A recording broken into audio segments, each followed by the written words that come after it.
A very good morning to you and welcome to another exciting time on DRTV. I'm Ogali Mafu and the program is Business Angle. Before we go into issues that we'll need to discuss today, let's see some of the economic realities that we have on ground.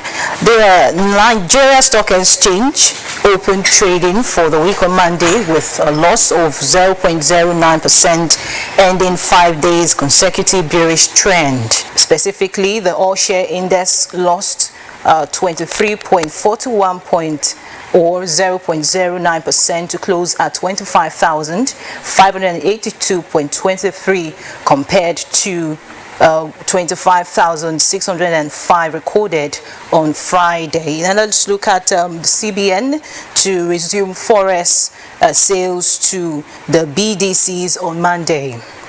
The Central Bank of Nigeria has said that it will resume sales of foreign exchange to operators of the Bureau de Change BDCs from Monday 7th, 2020. According to a statement from the Apex Bank on Wednesday, the decision to inject liquidity into the forex market is crucial to boosting the naira currency against dollar. It added that the sale will be gradual and done twice a week, while stressing that interventions made in the investors and exporters window will plunge the market speculators into losses following their failure to heed to warning signs from the CBN. It will also interest you to know that the naira began to rebound against the dollar, exchanging for 420 naira to a dollar in the BDC segment of the market on Wednesday, after trading for as high as 480 naira to a dollar on Monday in the I&E window, prompting fears that the naira was in a free fall. Meantime, report by the Central Bank of Nigeria updated Monday 7th September 2020 shows that the exchange rate of naira to a dollar is 380 naira, pound sterling is 500, euro is 449, and yen is 3.5. About 5,180 Bureau de Change operators got $10,000 each as the Central Bank of Nigeria fully resumed foreign exchange sales to the operators on Monday. FG Ukonjo-Iweala seek global support as election for WTO top job begins.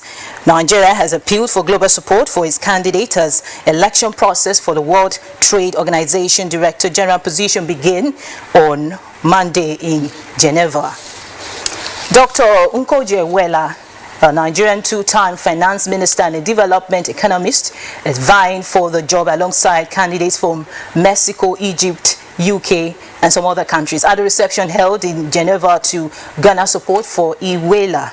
The Minister of Trade and Investment described her as a global icon with proven leadership skills at the WT requires. The WTO election process usually lasts up to 2 months, and so far no date has been fixed yet for the announcement of the winner. All right, let's look at electricity tariff, but before we go there, we'll look at the increase in fuel pump price. The federal government has again increased the pump price of petrol to 151.56 kobo per liter, up from 148 naira, the third increase in 3 months. The pump price of premium motor spirit (PMS), otherwise known as petrol, has been increased to 151 naira per 50.56 per liter, with effect from September 2nd, 2020. A statement by the Pipelines and Product Marketing Company, a subsidiary of the Nigerian National Petroleum Corporation, on Wednesday announced this increase by informing the depot owners of the increase. Now, let's look at the fuel price for the last 6 years. It shows that in May 2016, the pump price of petrol was increased to 145 naira per liter, up from 86 naira per 0.50 kobo, where the previous government of Goodluck Jonathan left it. In March 2020, the pump price of petrol was reduced to 125 naira from 145 naira per liter.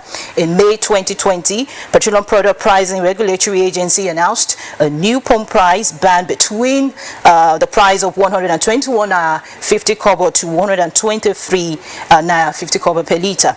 It remained like that in June, but in July 2020, it was further increased to between 140 naira per and 143 naira. In August 2020, it was again hiked to between 145 naira and 148. The latest increase was on September 2nd, 2020, where it was further increased to 151 naira 56 kobo. Now this makes it the third time the fuel price is being increased this year. Meanwhile, the president has explained why the federal government cannot afford to pay fuel subsidy at this time. Well, let's go to electricity tariff before we move over to our discussion segment of the program.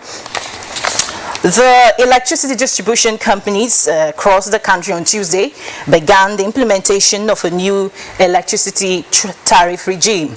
In a statement issued on Monday, the distribution companies notified their customers of the commencement of a new charge. The Nigerian Electricity Regulatory Commission said that the electricity tariff review will only follow service-based principles and prior to consultations with customers. According to a statement issued on Wednesday, James Momo, chairman of the Nigerian Electricity Regulatory Commission, under the service-based principle, DISCOs will only be able to increase tariff rates for customers when they consult with customers, committing to increasing the number of hours of supply per day and of course the quality of service, noting that the poor and vulnerable Nigerians will not experience any increase. So I'd like to introduce to you my guest who will be making sense of some of these issues that we just talked about. He is the media aide, the media advisor to the Delta State Commissioner for Energy. He is Mr. Patrick Edema. So nice to have you again with us. Same here. Good morning to you. You're welcome, sir. All right, the discuss in the economic space has been about the increase of fuel and of course the electricity tariff increase as well.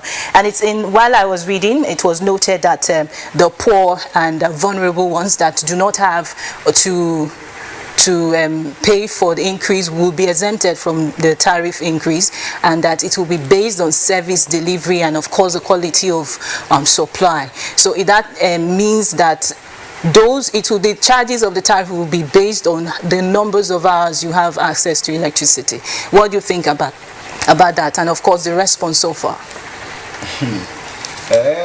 Honestly, it is laughable. It's laughable because this is not the first time the NEC, headed by Professor Momo, will be making this kind of statement. Even when Lai Mohammed was speaking, I just laughed because there are no mechanism, no mechanism put in place to actually ensure that that policy direction is given a teeth. For example, I remember last year, late last year, when the federal government and NEC and the critical stakeholders in the electricity value chain, they came and they agreed that when they came out with this meter access policy map. And in that policy, there are other components that have to do with how the services will be measured, okay, and the deliverables, and then the enforceability of these deliverables. But honestly, nothing came out of it, because they said in part of that policy framework that in households that do not enjoy 2 weeks supply of electricity should not pay any tariff to any of the DISCOs. But you and I know that it was not implemented. Are they saying that if for example, let's take for those who don't have prepaid meters, then those who don't have prepaid meters, now if they don't have electricity for 2 weeks, if the DISCOs, their agents come to collect tariff or to come and they want to disconnect, who is going to stop them from disconnecting those who, because there are some people for months, yes, for years, yes, they have no access to electricity, yes, and nothing has been done. So on paper, some of these things they sound good, very good, nice, but the implementation of these things have always been a problem. So when they say that the poor and vulnerable and all that, but you and I know that we are not there yet. I like to bring you to your attention that during the inauguration of the Senate Committee on Power Investigation hearing on the 15th June 2020, the Senate President lamented that 1.7 trillion naira has been used to cover tariff shortfall over 5 years, and he says that this money could have well been used to provide for Nigerians important and essential services in critical sectors such as healthcare and education. What do you think about that? So that's more like an excuse for removing the subsidy that have, So what do you have to say about that? I'm invested. I'm an interested party. In this electricity value chain, and I've been following developments in that sector with keen interest. As a matter of fact, I followed the proceedings of the Senate Committee headed by Committee on Power headed by Senator Gabriel Suswam, former governor of Benue State, and that was when there were some issues, that were raised, especially when it came to the issue of the Azura power plant and all that. But you see, the tariff, the underpay. There's a slang they use. Either on the payment or on the, there's one, I remember the word as we progress. But the truth is that the federal government has been paying this subsidy right from the day PACN was unbundled, and it is because of the deficiency in the network, in the chain, in the value chain. That is the reason this money is being paid. Now, they are not paying money to only discos. They are also paying money to the GENCOs, the TCN, because if you look at the value chain, there are a lot of other agencies along the ladder that ordinarily that have no business. They are bureaucracies, and these bureaucracies, they also eat up part of this so-called subsidy that the federal government is paying. And I buy the idea that the federal government can no longer continue to pay these subsidies. Okay, let's quickly go to fuel price. There's also a hike in the fuel price, and the Vice President Yemi Osinbajo said in an interview, I think in a conference or something, that the increase of fuel price is not as a result of the removal. That the removal of subsidy does not have anything to do with the increase in fuel price. It has to do with the foreign exchange. I know that with the deregulation of the downstream sector of the oil and gas industry, we have marketers who now engage in this importation of crude products for Nigeria. So the access to foreign exchange, could that be blamed on the present increase in fuel price, as opposed also to the fact that the finance minister Zainab Ahmed, yes, she said that the World Bank and the International Monetary Fund placed a condition to give Nigeria loan that is requesting, and one of those conditions is that they remove fuel subsidy. So how do you put this together?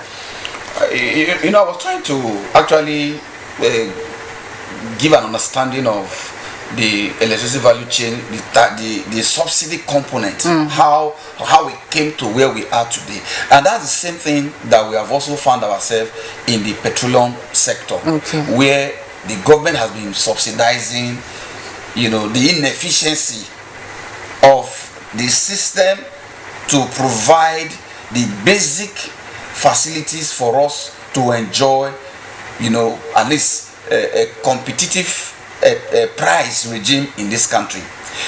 No government does that anywhere in the world, except for services that maybe if there's a monopoly. And then, because there's a monopoly, the government will now say, okay, because there's a monopoly in this particular sector, we now maybe make some subsidies to cushion so that citizens can have access to the service or product. Okay. But in a country where, for example, the refineries that we have are down, they're not refining. Then when you look at that, definitely there's no way you will not continue to suffer fluctuations in prices of these products, because you keep importing, and your import is a function of the foreign exchange. And so once the volatility in that sector, so if the prices, if the exchange is high, of course your price will high or will increase. If and we've seen that it's very rare for the dollar to even to crash, even if it does maybe some little percentage, which is very, very significant. But it is, all these things are a factor of planlessness on the part of government to ensure that the needed facilities and infrastructure to have these things delivered, they are not there. The electricity that I was talking about, when they unbundled this sector, some of the things that ought to be done were not done, and that's why we are paying dearly for it today. Otherwise, Nigerians are very easy people. Provide the services, they are willing to pay. But if the services are not there, infrastructure is not there, and you want to, so that's why people are complaining. Okay, for the sake of time, let's quickly look at the gas sector. Now, the minister, Mr. Justice Erefaka, who is the manager for both the Nigeria Gas Flare Commercialization Program and the Auto Gas part of the National Gas Expansion Project, in an interview said the FG is working hard to enthrone gas as go-to fuel for transportation, electricity, cooking, and other uses. We know that Nigeria is one of the 10 nations that has in the world that has a huge gas reserve. It is estimated that Nigeria has about 187 trillion, I beg your pardon, standard cubic feet of gas. So where do you see us going with this? In fact, that is where to go. Even if the price of oil is fluctuating and is nosediving, we still have large reserve of gas that we can harness to actually run the economy. When you see some of these oil companies, multinational, that flare gas and all that, it's crazy. Guess what? The amount they pay per cubic meter of gas for that they flared, or that they flare rather, it's very, very small. So they look at it that, okay, we can pay, and then they begin to flare these gases, and that's where we're having problems. But if we have a policy framework to actually harness this gas that being flared and what we have as reserve, and then we're able to pipe Russia today, the money they make from gas alone, because most of the eastern corridor in Europe, they supply gas that powers most of the nations across the eastern corridor, and that is a huge potential. If we're able to harness the gas that we have and do the piping to homes, even the Nigerian market, we have about 200 million. It's a large market that can generate forex, that can play a very key role in stimulating our economy and making life more comfortable for Nigerians. So I believe that, like I keep saying that, you see, designing policy frameworks, we are good at that, but implementing it otherwise, if they really put action, if they walk the talk on making gas one of the key drivers of economy, I believe that I tell you that it will be an Eldorado for us. Well, that's an interesting talk there by Mr. Patrick Edema. It has been an interesting one on the program, a business angle, but this is where we draw the curtain on the program today. Do well to join us for an interesting moment of the program, same time next week. I am Ugali Mathuru, and thanks very much for making it here on the program, Mr. Patrick Edema. It's my pleasure. Thank you very much for staying with us on the program. Stay glued to your sites for more interesting programs coming your way after now. Bye.